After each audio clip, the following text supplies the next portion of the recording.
Welcome students. इस video में हम exercise 6.1 class 12th NCERT of chapter 6 application of derivatives के क्वेश्चन सॉल्व करेंगे। क्वेश्चन नंबर 10 तक हम सॉल्व कर चुके हैं पिछले वीडियोस में। तो अब इसका 11th क्वेश्चन देखिए। A particle moves along the curve 6y = x³ + 2. Find the points on the curve at which the y coordinate is changing 8 times as fast as the x coordinate. अब हमें इसमें एक equation दी हुई है 6y = x³ + 2 और हमें दिया है कि जो पॉइंट है हमने वो पॉइंट निकालने हैं कर्व पे जहाँ पर जो y कोऑर्डिनेट है वो it is changing 8 times as fast as x coordinate. मतलब rate of change of y with respect to x कितना होना चाहिए 8। y जो है उससे 8 टाइम्स ज़्यादा चेंज हो रहा है तो dy/dx की वैल्यू कितनी है 8। अब इसमें हम इस इक्वेशन को डिफ्रेंशिएट करते हैं। हमने कोऑर्डिनेट्स निकालने हैं तो differentiating both sides with respect to x तो क्या आएगा हमारे पास 6 dy/dx इक्वल टू x³ का डेरिवेटिव 3x² और 2 का 0। अब dy/dx की वैल्यू हमें दी हुई है 8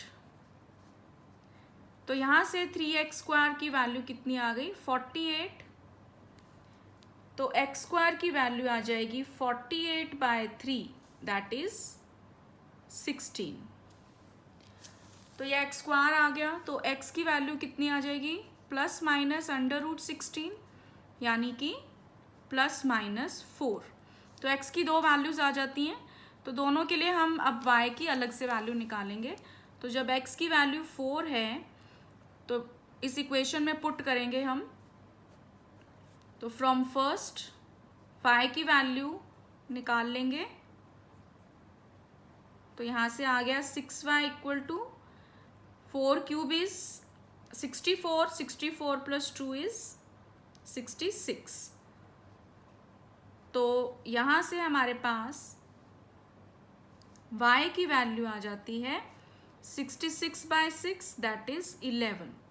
तो एक पॉइंट हमारे पास क्या आ गया 4 11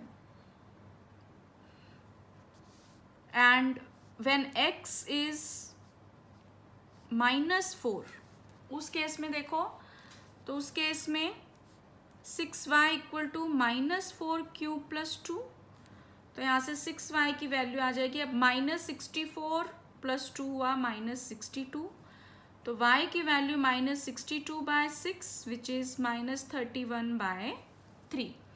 तो यहाँ से हमारे पास कोऑर्डिनेट क्या आ गया -4 और -31/3।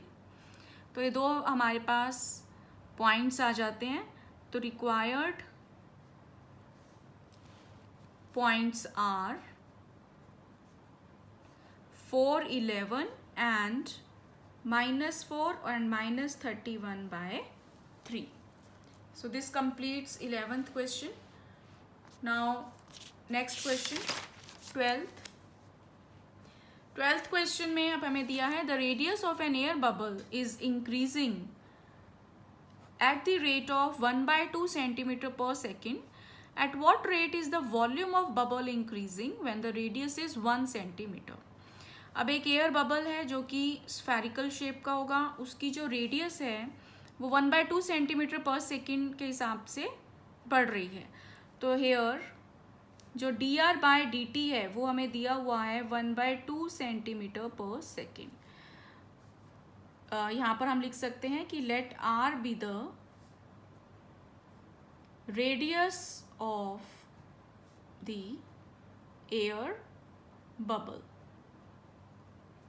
तो dr/dt 1/2 हमें दिया हुआ है तो हमने इसमें dv/dt निकालना है। तो अब इसमें let v be the volume. तो वॉल्यूम हमारा जो बबल है वो स्फेरिकल शेप का होगा तो v की वैल्यू क्या हो जाएगी 4/3 πr³ वॉल्यूम ऑफ स्फीयर का फॉर्मूला लगेगा। तो अब हमने dv/dt निकालना है तो हम इसको डिफ्रेंशिएट करते हैं विद रिस्पेक्ट टू t। तो 4/3 पाई आर क्यूब की जगह 3r² इंटू dr/dt, ये वैल्यू आ जाएगी। तो यहाँ से हमारे पास 3 से 3 कैंसिल हो गया, तो 4πr² और dr/dt की वैल्यू है 1/2, तो यहाँ से भी ये कैंसिल हो जाएगा, तो 2πr² आ गई वैल्यू। अब r की वैल्यू हमें कितनी दी हुई है, 1, तो r is equal to 1 centimetre, ये हमें गिवन है। तो this implies dv/dt becomes 2π into 1² that is 2π। तो यहाँ से हमारे पास क्या आ गया, rate at which volume of bubble is increasing is 2π cm³/s। तो ये हमारा 12th क्वेश्चन सॉल्व हो गया। अब 13th क्वेश्चन देखें। 13th क्वेश्चन में अब हमें दिया है a balloon which always remains spherical, balloon है जिसकी शेप जो स्फेरिकल शेप का है, स्फीयर की शेप का है। It has a variable diameter of 3/2 2x+1। अब इसमें हमें डायमीटर दिया हुआ है, तो रेडियस हम उसका हाफ करके निकाल सकते हैं। तो find the rate of change of its volume with respect to x, तो इसमें हमने dv/dx निकालना है। तो अब देखिए इसमें let r be the radius of balloon. तो अब हमें डायमीटर होता है 2r, उसकी वैल्यू हमें दी हुई है 3/2 2x+1। तो यहाँ से हमारे पास r की वैल्यू आ जाएगी 3/4 2x+1। अब हमने मान लिया कि let v be the volume of balloon. तो यहाँ से v की वैल्यू कितनी आ जाएगी, क्योंकि बैलून स्फेरिकल शेप का है, तो फिर से 4/3πr³। तो अब इसमें देखिए, अब r की वैल्यू हम पुट करते हैं, तो v की वैल्यू आ गई 4/3π 3/4 2x+1 का होल क्यूब यूजिंग फर्स्ट से हमने r की वैल्यू यहाँ पर पुट कर दी।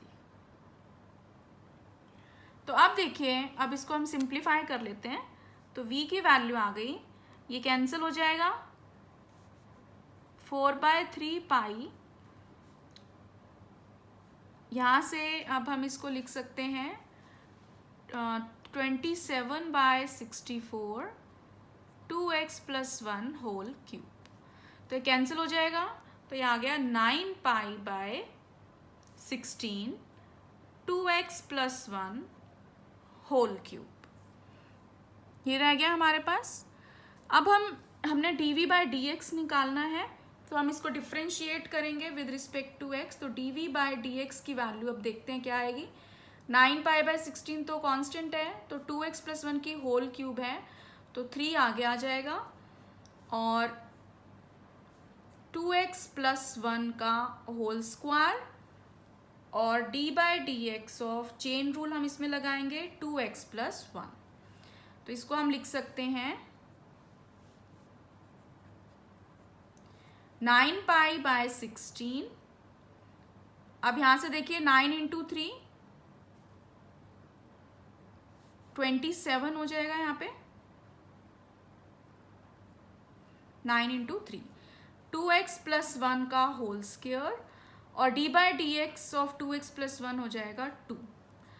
तो यहाँ से हमारे पास 2 से 16 कैंसिल हो जाएगा, तो dv/dx की वैल्यू कितनी आ गई, 27π/8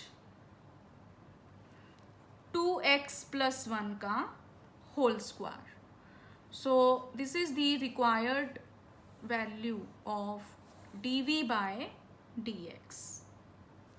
So this completes 13th question. So if you find this video useful, please subscribe my channel for more videos like this, and like and share this video. Thank you.